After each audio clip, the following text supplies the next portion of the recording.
Assalomu alaykum aziz do'stlar, aziz vatandoshlar. Ertamlaringiz baxayr. Umid qilaman dunyoni har joyga bo'lsalaringiz jo'r va saadmand bo'lingizlar. Aziz do'stlar, hamma joyga qish u, magam sovuqning mazasi yo'q. Nima uchunki bu yoqlarga imkoniyat ko'p. Motorga kirasiz issiq, uyga kirasiz issiq. Shuning uchun odam sovuqning mazasini hech bilmaydi. Illa suqatik deb ertamdan uydan chiqamiz, bir necha daqiqa qadam urik deb, ammo u sovuqki odam mazasini qishloqqa ko'rgichadi, u sovuqning mazasi yo'q. Endi qishloqning mazasi boshqa edi-da. Tobistonga borib tezak tergichadik.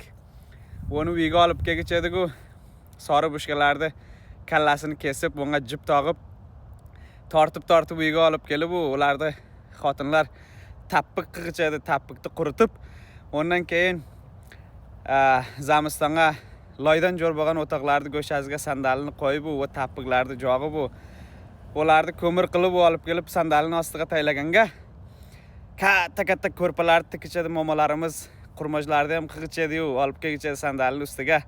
Valla dunyoning asl lazzati shu vaqtlar edi, magam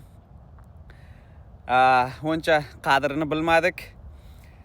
Hozir endiki hamma narsa bor, imkoniyat bor, ammo bu kunlarda ketdan ko'p zig'bobmiz, ammo dubora kelmaydi.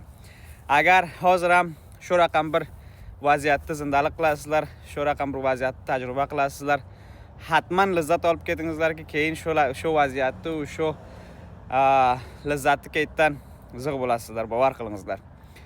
Shu qurmoch, shu patir, shu qollama, shu qonti kulcha, shu bo'rochoy, shu shirchoy, xudo bavar qilingizlar, bu yoqlarga topilmaydi.